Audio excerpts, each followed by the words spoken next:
বাংলাদেশে যাত্রীবাহী কমিউটার ট্রেনের সাথে তেলবাহী ট্রেনের ভয়াবহ মুখোমুখি সংঘর্ষ হয়েছে। এতে অল্পের জন্য রক্ষা পেয়েছে অনেক যাত্রী। ক্ষতির হাত থেকে রক্ষা পেয়েছেন ট্যাঙ্কারের তেল এবং এলাকার পরিবেশ। এসব বিষয়ে বিস্তারিত দেখুন ভয়েস অফ ক্যালকাটায়। চলুন আলোকচিত্রে দেখে আসি বিস্তারিত। দেশ বিদেশের সব খবর জানতে, দেখতে, শুনতে, শিক্ষা, স্বাস্থ্য, যোগাযোগ, ভ্রমণ, বাণিজ্য ও বিনোদন সহ বিভিন্ন বিষয়ে সবার আগে সব প্রতিবেদনটি দেখুন ভয়েস অফ ক্যালকাটায়। দেশে যখন চলছে ভয়াবহ তাপদাহ, এর মধ্যে শুক্রবার সকালে দুপ্রান্ত থেকে একই লাইনে জিগজ্যাগ চিকচাক করে ছুটে আসে চলন্ত দুটি ট্রেন। রাজধানী ঢাকার অধীনে গাজীপুর জয়দেবপুরে দাঁড়িয়ে থাকা একই লাইনে তেলবাহী একটি ট্রেনের যাত্রীবাহী কমিউটার ট্রেন আচমকা বড় ধরনের ধাক্কা দেয়। এ সময় দুমড়ে মুচড়ে যায় যেন দুটি ট্রেন। লাইনচ্যুত হয় তেলবাহী ট্রেনটি। এ সময় আহত হয় রেলের 4 জন চালক সহ ও সহকর্মী।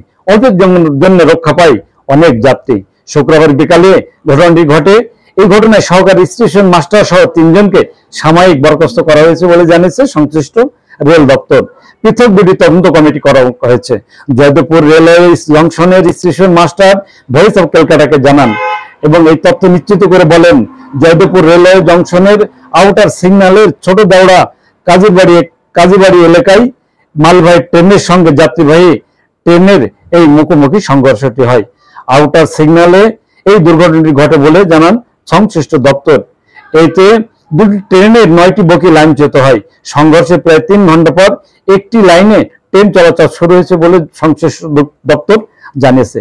প্রত্যক্ষদর্শী স্থানীয়রা জানান, লাইনম্যানের সঠিক ক্লিয়ারেন্স না থাকার কারণেই এই দুর্ঘটনা ঘটতে পারে। জয়দেবপুর রেল স্টেশনের ঢাকামুখী আউটার সিগন্যালের এখানেই এই দুর্ঘটনাটি ঘটেছে বলে জানিয়েছেন সংশ্লিষ্টরা। এই ঘটনায় গাজীপুর জেলা প্রশাসনের পক্ষ থেকেও 3 সদস্যের একটি তদন্ত কমিটি গঠন করা হয়েছে।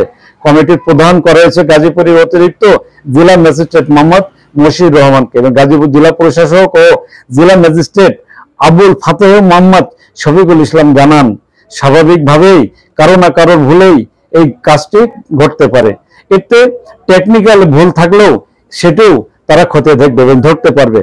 আর অন্য কারোর ভুল থাকলেও তারা আর রেল সংশ্লিষ্ট দপ্তরের যদি কোনো সদস্যের ভুল থাকে তাহলে তাদের বিরুদ্ধেই রেল কর্তৃপক্ষ বিভাগীয় তদন্ত পূর্বক বিভাগীয় ব্যবস্থা গ্রহণ করবে বলে জানান তিনি। তেলবাহী ট্রেনের প্রত্যেকটি ট্যাঙ্কারেই তেল আছে জানিয়ে তিনি বলেন, একটি ট্যাঙ্কারে শুধু ক্ষতিগ্রস্ত হয়েছে। আর আমি যেটা দেখলাম যাত্রীবাহী ট্রেন এটা 50% হয়ে গেছে, অর্ধেক। আমরা পেট্রোলিয়াম কর্পোরেশনের সাথে কথা বলেছি, তাদের লোক আসছে এবং ফায়ার সার্ভিসের মাধ্যমে তেলবাহী ট্যাঙ্কারটি স্থানান্তরের প্রক্রিয়া করা হবে বলে জানিয়েছেন তিনি। তবে এতে বড় ধরনের কোনো দুর্ঘটনা ঘটেনি বলে জানিয়েছেন তিনি। বড় ধরনের দুর্ঘটনার হাত থেকে রক্ষা পেয়েছে ট্রেন দুটি এবং মালগাড়িতে এই তেলবাহী ট্যাঙ্কারগুলোর বিস্ফোরণ ঘটলে এতে ভয়াবহ অবস্থার সৃষ্টি হতে পারত। ফলে অল্পের জন্য পরিস্থিতির কিছুটা রক্ষা হয়েছে বলে জানিয়েছেন স্থানীয়রা। আর সত্য যদি তাই ঘটতো তাহলে আরেকটি ভয়াবহ দুর্ঘটনার শিকার হতো এবং মুখোমুখি হতো বাংলাদেশ, এমনটি বলেছেন সংশ্লিষ্ট রেল সহ স্থানীয়রা। ভিউয়ার্স, আমাদের ভিডিওটি সম্পর্কে মতামত জানাবেন লাইক ও কমেন্টস করে, আর শেয়ার করে অন্যকে দেখার সুযোগ করে দিবেন। আর আমাদের চ্যানেলটিকে নতুন হলে এখনই করে নেবেন সাবস্ক্রাইব, কারণ সাবস্ক্রাইব করা থাকলে সবার আগে পেয়ে যাবেন আপডেট ও নিত্য নতুন খবর। চলুন দেখতে, শুনতে, শিক্ষা, স্বাস্থ্য, যোগাযোগ, ভ্রমণ, বাণিজ্য ও বিনোদন সহ বিভিন্ন বিষয়ে সবার আগে সব প্রতিবেদনটি দেখুন ভয়েস অফ ক্যালকাটা।